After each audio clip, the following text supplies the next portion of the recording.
Recording started. Okay.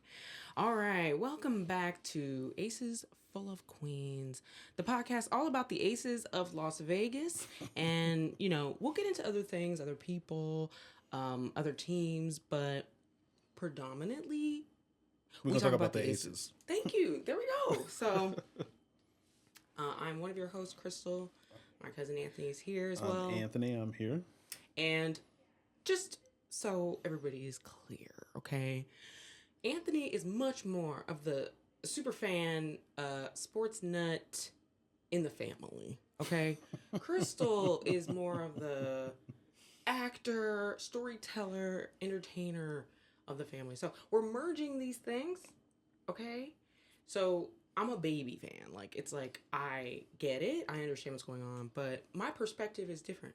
And Anthony has much more of the analytical breakdowns, and so don't oversell me. Okay, fair enough. I'm gonna try, but let's set lower expectations. Lower expectations for us all. Okay, right. We're beginning on this journey, and we're just gonna see where it goes. Okay. There we go. Now, we've been on a bit of a roll in the last 2 games. Mm-hmm. Okay, so we're gonna ride that roll. Okay, we played the Golden State Valkyries, right, and we did pretty good in that one. 91-81. That was a good game. I actually liked that game. Yeah, that was a fun game. Yeah, it was a good matchup. I feel like the defense was hard. It was coming at us hard. Right, and we were answering. So we also are going to play them again on Saturday, so we'll break that one down. Right. And then, was it yesterday? The day before? On Tuesday. Tuesday, we played the LA Sparks again. Right. 3 times already this year. I think there's only one more game left between the Aces and the Sparks for the rest of the season. So, it's front loaded. But when we talked about the last Sparks game, I told you we get the get back. Know, it helped that it helped the Aces. Obviously we don't want anybody to be hurt, but Kelsey Plum wasn't in this game, and it showed. It did show, and we were missing 3 guards or something. We were missing Jewel Lloyd, Kennedy Carter, and Dana Evans is still out. Dana Evans hasn't played so far this season. So we were not, we weren't stacked to the brim either. That's right. And we still pulled it off. So that's the point. And that's all that really matters. So we're going to break down this game. It was a really good game. I feel like, there were some moments that were a little, it took them a while to even score. Right. The first point. It took a few minutes. Right. And once they did, I think LA got the first hit. They but did. Then we kept going. So let's go. Okay. So yeah, this game, I'll start with the positive and then move to some of the things that we still need to work on. Okay. And I think that when we talked last week, we were coming off back-to-back losses against the Sparks and at home, right, and then on the road against Dallas. And one of the things that we were talking about last week was consecutive second half collapses. Right. And how I said last week that I thought Becky would get it turned around. She has gotten it turned around. There was opportunities in both of these games against Golden State and against LA for things to kind of fall apart in the second half. And in this LA game, you saw down the stretch in the fourth quarter, some timeouts to try to stop them from being able to try to mount a comeback. And so you end up with back-to-back games, 10-point wins. Asia's going to be Asia. 28 points against the Valkyrie, 25 points against LA, 15 rebounds in both. And so back-to-back double-doubles. She's the 4-time MVP for a reason. I think that the slow start in the game, particularly against LA, can be attributed to the injuries that we're talking about. Right. They're coming out, and I think there has to be some type of management of energy and expectations when your bench isn't that deep.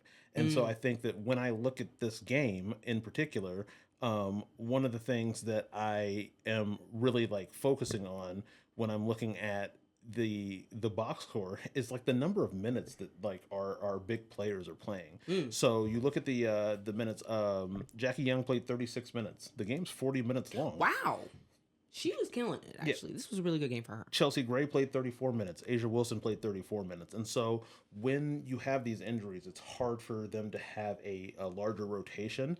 And that's something that can work in the short term in one game against a Sparks team that's quite honestly not very good. ESPN released a grades for every team in the WNBA through the first month of the season. Yeah. And for the LA Sparks, they gave him a D. You know? A D? A D. This is a team that you came into the season thinking with the additions that they had, obviously keeping Kelsey Plum, keeping De'Erica Hamby. Right. You're expecting the ascension of Ray Burrell and Cam Brink, and then you add NECA to this mix and Ariel Atkins to this mix. You're thinking that this is a team that's going to really be pushing for the playoffs, and they still can do that. It's early in the season, right? But over the first month, ESPN gave them a D for the season. So when you're playing a team like that, you can lean on your stars, you can lean on your starters.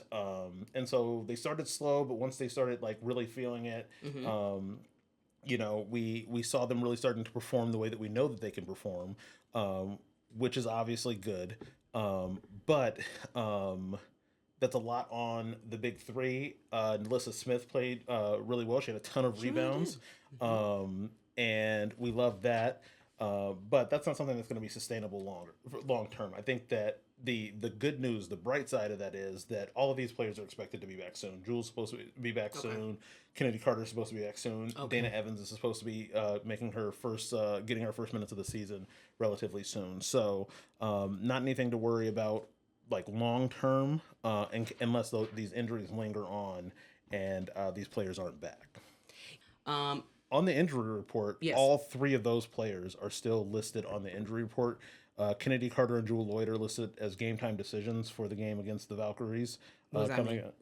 That just means that, you know, they're going to, like, first of all three of these players have some type of leg injury. And so they'll evaluate them the day of the game, and there'll be a game time call about whether or not they'll be able to play. Dana Evans is still listed as out as of today. But the game is on Saturday, and I think the WNBA rule is that they have to, you know, update their status on the injury report by 5 p.m. local game time day. The day before. Day before game day. Yeah. Okay, so this is good to know. So we know that for the future. So we'll be looking out for that, I guess, tomorrow evening to see about Kennedy and Jewel Lloyd. There was an interesting part of the game where there was a technical foul on the bench. Yeah. Did you see this happen? I did. I think it was on Cheyenne Parker Tyus. What the heck happened? I don't know. They were, probably having too much fun or said something, chirped at the ref in some way. But the funniest part about that to me was Becky walking over and giving them the disappointed mom look. She did. For picking up a technical foul in that situation. Hilarious. Becky's like, if anybody's picking up a technical foul around here, it's going to be me. Right. I'm cussing out the refs, not you.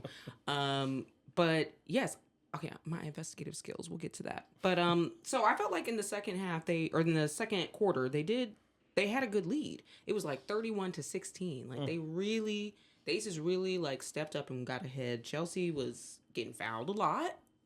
Yep. Which I appreciate. At least the fouls were getting called. Okay. Bell.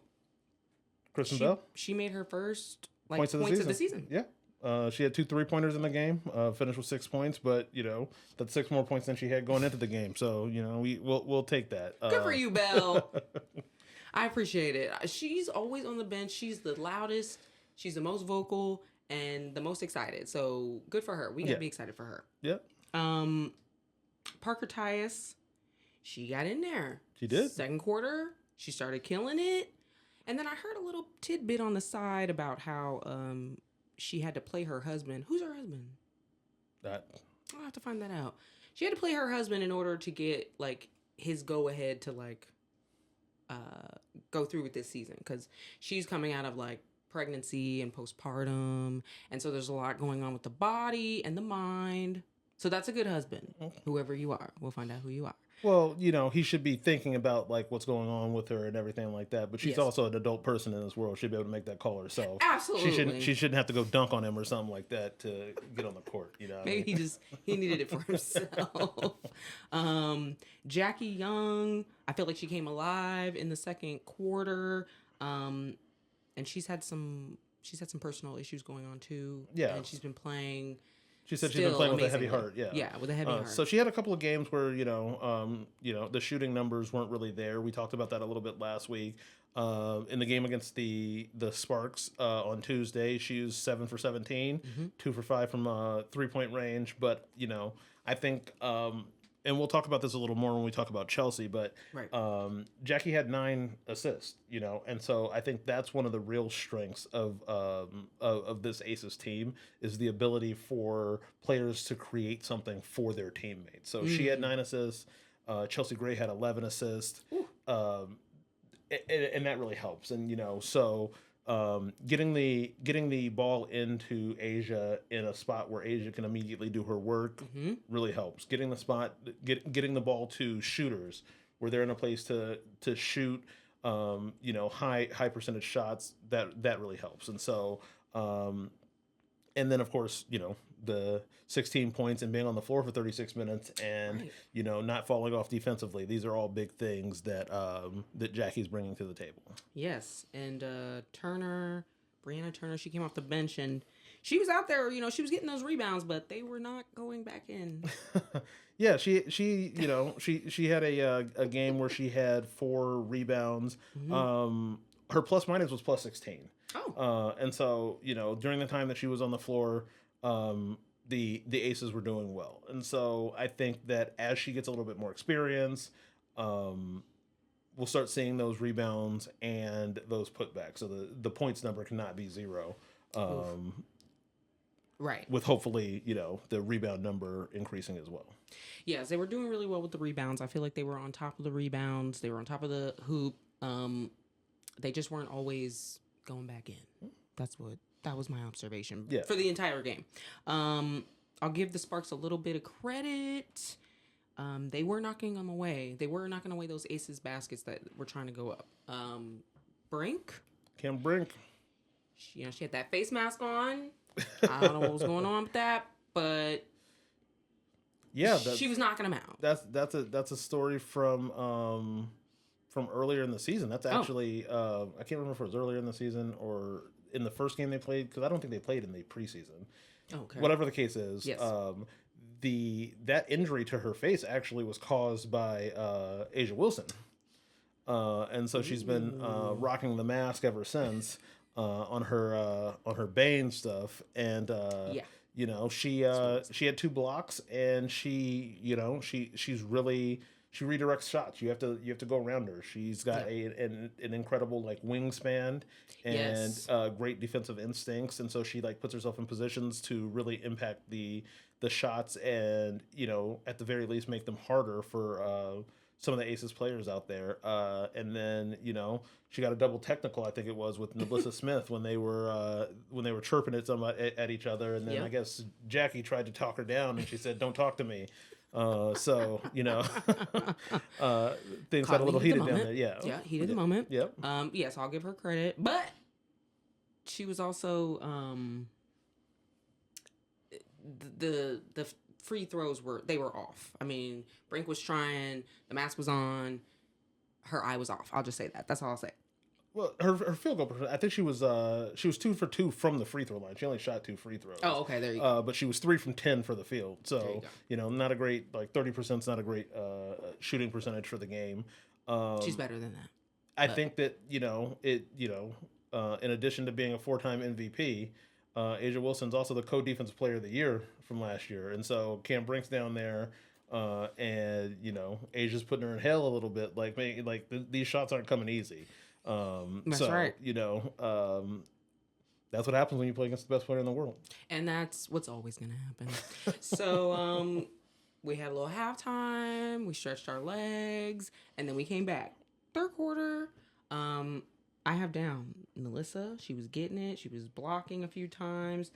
Talbot we haven't even talked about Talbot yet. Mm-hmm. The Aussie, she was killing it. She was really she was hitting the three. She was blocking. She was rebounding. Yeah. And I was very proud. I was very proud to see what she was doing on the floor. 5 defensive rebounds, so making sure that they don't get additional opportunities to score is big time. She was 2 for 4 from 3-point range, 6 total rebounds. She had a plus 24 plus minus. That's really positive, impact on your team. My girlfriend wants the Aces to cut her because she don't be scoring points, but yeah. Oh, come on. But ultimately, it's some of these intangibles. It's the defense. It's the rebounds. She did get into a little foul trouble. I think she had 4 fouls. Nalissa Smith got into a little foul trouble. She had 5 fouls. There was a point in time when I thought that Nalissa Smith had actually fouled out, but the foul was put on somebody else. So yeah. So I remember that part. but Steph Talbot, really contributing. It's hard to I know that's hard to say that somebody who has 8 points had a great game. Sure, but it's not always about the scoring. It's about the stopping people from scoring, getting the rebounds, and she hit a couple. Those 2 threes she hit were timely. Yeah, they were. They were at points where the Sparks were trying to make a push to try to come back, and so being able to knock down those shots and kill their spirits a little bit is really important. Very important. Very nice to see. Asia wasn't letting Burrell get those shots in. Burrell's not afraid of Asia. She's not intimidated, which I can appreciate. Ray Burrell's from Las Vegas. You know what I'm saying? Oh, yeah. She was born in, Sparks or something? I don't know where she was born. I know she grew up here. That. And, okay. when you're from Vegas, we ain't scared of nobody.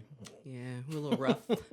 Desert kids. But the best part, because we haven't talked about Chelsea yet, but in the third quarter, Chelsea had this pass. She literally was turned and did it over her head, behind her, and Jackie caught it, gave it to Asia in the hoop. Yeah, it was back-to-back behind-the-back passes. It was like a behind-the-back pass from Chelsea to Jackie and a behind-the-back pass from Jackie to Asia into the hoop. And so it was beautiful. They thought they were the Harlem Globetrotters instead of the Las Vegas Aces for a minute, apparently. They did. That was good. They got a little clapter for that. They was performing, but that was so nice. It was just nice to see they had that moment with each other. Yeah.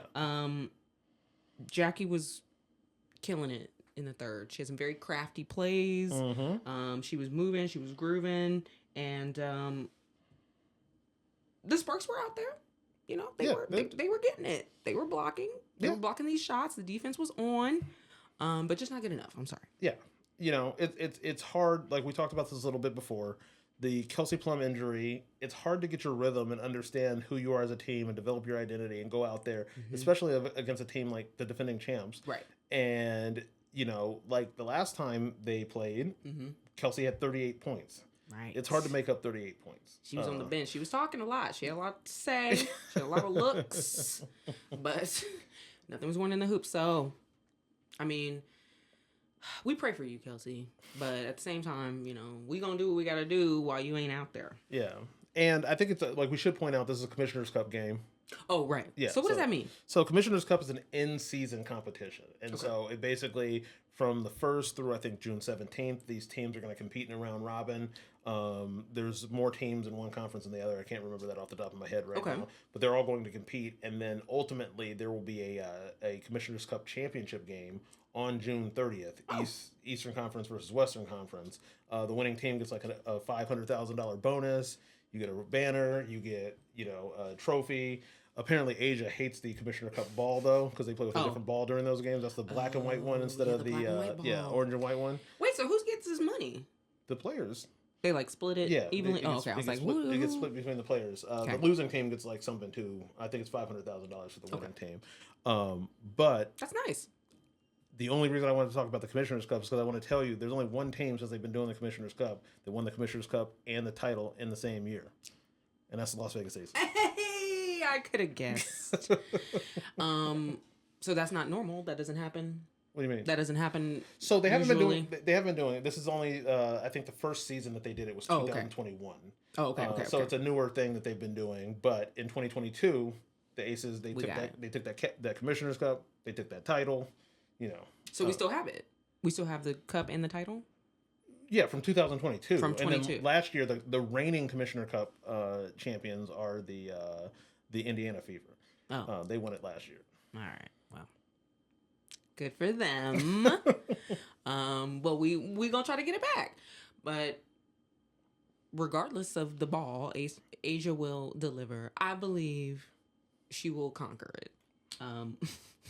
What I wonder what's different about it. Is it just the color?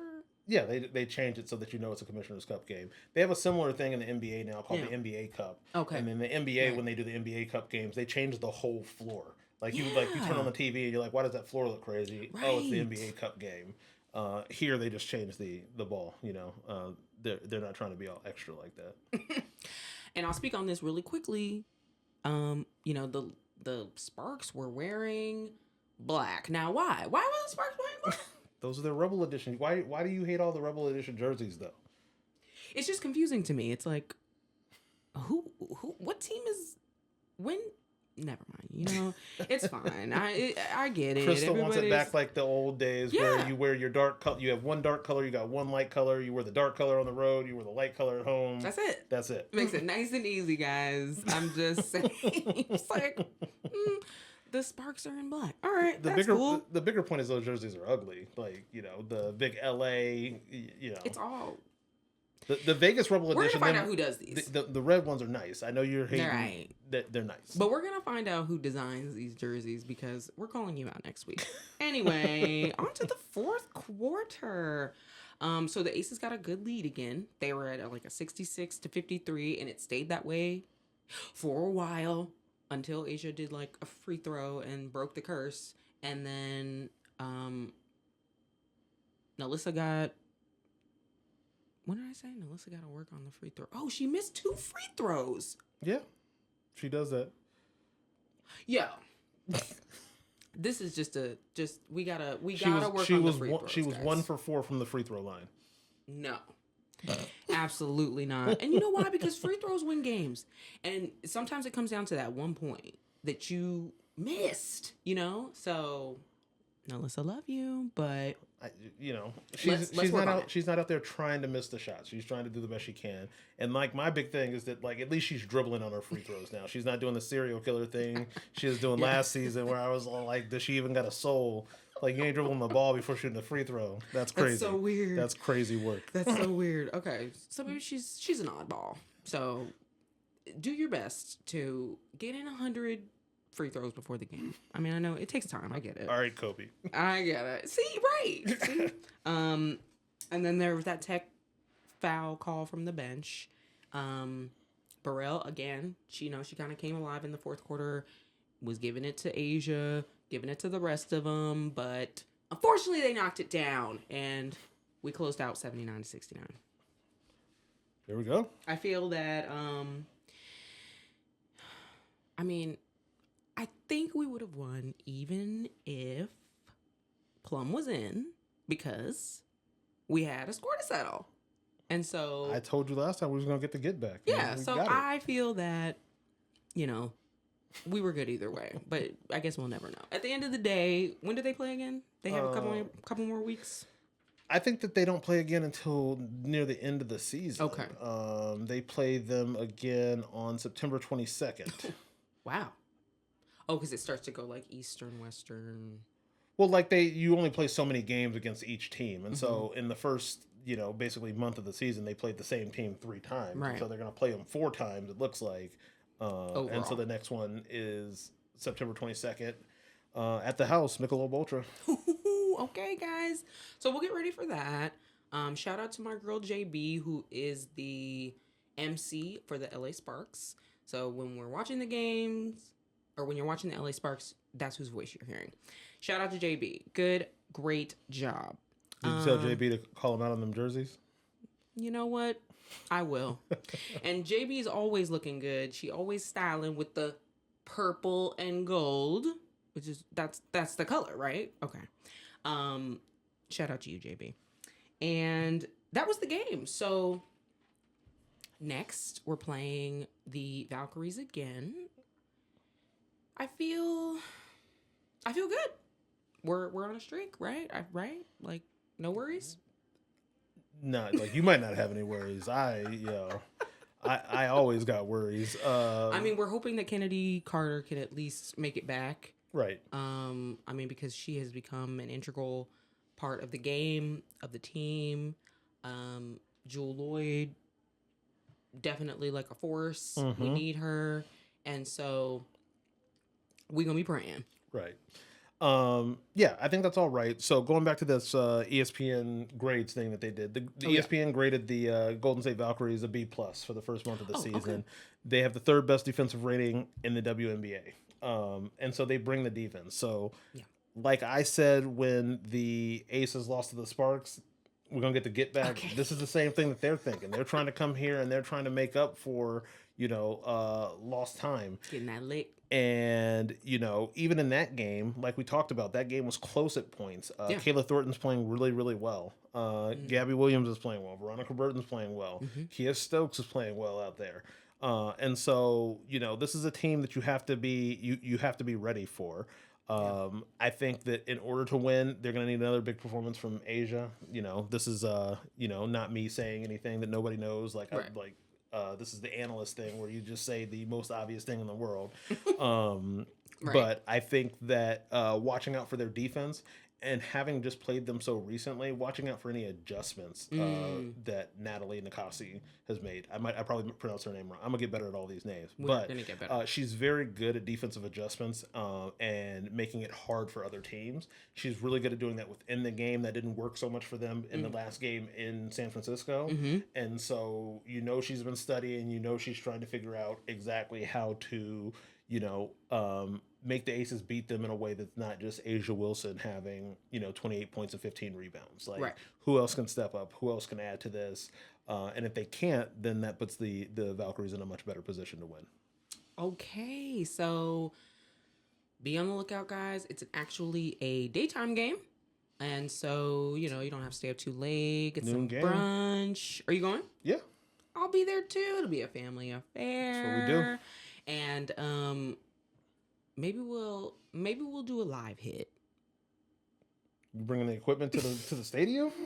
No, mobile journalism. We use the phone. We edit it in later. We'll see. We'll see how we feel. If we're winning, if we win, yes. If we lose, then we got to do whatever this is before I start drinking. Like if I start drinking, I ain't getting on. I'm not recording nothing. Fair enough. That's probably a safe bet for us both. Yes, because it just... I don't want to be like my boy Brian when you recorded him at the UNLV UNR game with the drink in the hand, talking wild. Shout out to Brian. Thank you for, my mobile journalism moment. The mojo. It was good. It was great. People quoting you still to this day. So, anything else we need to get to? Do we want to talk about about Seattle and Portland coming up? Let's talk about it. All right. So Saturday is Aces versus Valkyrie here in Vegas. Okay. Monday is Aces versus the Storm here in Vegas. Ooh, great. And then Thursday is Aces at Portland Fire. Okay. And so just to kind of give like a little preview of what we're looking at in those games, the Seattle Storm, they're great on the ESPN grades thing for the first month. C-. They're not playing very good basketball. Natisha Heidemann is playing well. Flau'jae Johnson, she's averaging, I think 11.6 points a game. Okay. And so they have some tools there, but Dominique Malonga's been out for a bunch of games in concussion protocol. They haven't gotten Izzy Magagor back. She's still dealing with right foot injury, and so they're shorthanded, and it shows. They are getting blown out a lot, and so. So this might be an easy win? Listen, there's no easy wins. Don't do that. Okay, there's no easy wins. Listen here. If the Aces lose to the Storm on Monday at Crystal Connor. Nah. Because if they lose, then something went wrong. Something went wrong, but you over here talking about like easy wins and stuff like that. There's no easy Listen, I just said there's no easy wins. There's no easy wins in the W. Everybody's gotta do their part. It's not just Asia's game, but it never has been, okay? Like, right. Asia knows that she's got a team that backs her up. If she needs a break, if she gets cut, I mean, there's been times that Asia has been hurt and had to ride that bench. So we just aren't in those times right now. So and so yeah, then after that, Portland Fire Okay. expansion team. They got an A+ in ESPN's A+. They are. okay, but they're starting with like a blank slate. What do you mean starting with? Do they like average it from like your previous season? The grading, the grading is for everybody for this season. The first month of the season, what have you showed us? Okay, and all right, fair. what the Fire have showed us is 2 wins against the Liberty. Okay, that's big. Yeah, they're out here like they're playing really really good basketball. Former ace Megan Gustafson was quoted, I think, saying that the Fire is made up of overlooked players. And they're all out here trying to like show what they can do and how they can do it. And so you have Carla Late, Bridget Carlton. They're playing really well. Those were expansion draft picks that they picked up. And then you got Gustafson, also expansion draft. Sarah Ashley Barker. They're all contributing. I think I said last week, Sarah Ashley Barker, every time you see her at the end of the game, she's laying on the floor for some reason with her friends, Right. with her like teammates running over to Right. congratulate her. So they're playing good defense. They're playing really clutch basketball. They're not scared of any of these big teams. And so, yeah, it'll be really interesting to see that game. I think that especially after playing the Valkyries, it could be really easy for the Aces to like go into this like, okay, we've got it, assuming that they were able to beat the Valkyries. Right. Okay, we've got it. And then you've got the Storm and the Fire. These are teams like, you might think that you could overlook the Pacific Northwest. But I think they got to stay on their game and be ready for both of these matchups. And so since they're an expansion team, that means they got to kind of pick from everybody, right? Yeah. So they kind of got a nice little trail mix there that they. I'm not saying that the other teams didn't get the advantage, but I'm just saying the other teams get to protect players. There you go. And so, like, like the Portland Fire couldn't come in and be like, hey, we're going to take Asia Wilson. And you don't get to do that. Right. She's a protected player. And so they got to pick from, like, the players that weren't protected. Megan Gustafson was one of those players, I did hear her say that she felt like she really had never been appreciated until now. So, yeah. I'm sorry to hear that. Yeah. Because she did great for the Aces, and she helped us win. She's a champion. Yeah, she hit some big shots and stuff like that. Like one of the things, and we talked about this a little bit with Kia Stokes when we were talking about when we were leading up to the previous Valkyries game. Like, if you're on a team that has legends on it, you've got Asia Wilson, you've got Chelsea Gray, you've got Jackie Young. These are like Jackie Young, Asia Wilson. Those are first overall picks. Yes. Chelsea Gray is the point guard. Like when you have all these players on the team, there could be a lot. It could limit the opportunities you have to show what you can really do. And so when you move to a situation like she's in Portland, more freedom, more flexibility to really show off and prove yourself and More appreciation. Yeah, she's doing that. Go. Okay, so what grade did we get? The Aces got a B-. Wow. That's okay. Yeah, we did. We had some losses in there. We had some losses, but it's almost like you wrote the hit on the Aces in the grades because they were like 2 losses at home on ring night and on banner night. What are y'all doing? See? That was basically the analysis. See, the validation. That's what I needed. Because I know I ain't out here talking crazy. Okay, great. So Portland Fire. We gotta be ready. Gotta stay ready. Stay ready. Okay. Stay ready. You don't gotta get ready. That's right. So okay, that's 3 games. So the next time y'all see us, we're gonna talk about it. Especially if I'm not even gonna say it. We're gonna win. And so we'll talk about our wins. There we go. And anything else that happens, we'll get to it. There we go. Thank you all so much. Thank you all. Thank you. Yeah. And we're gonna have some tidbits. We're gonna have little things like Queen of the Court. What else are we gonna have? I think it was Queen of the Court, Next Hand, a whole lot of card related references. Yes. Because it's the Aces, it's Vegas. That's what we do. We gotta do. We're building, guys. Build with us, okay? Subscribe, love it, like it, whatever, share it. If they lose the Storm, tweet at her for talking crazy. That's fine. There are no easy wins, though. Okay? No easy dubs. There we go. And I will also say to end the show, go Knicks, go. Go Knicks, go. All right. We're in there, guys. We're going to get it. Okay. Love you guys. Bye.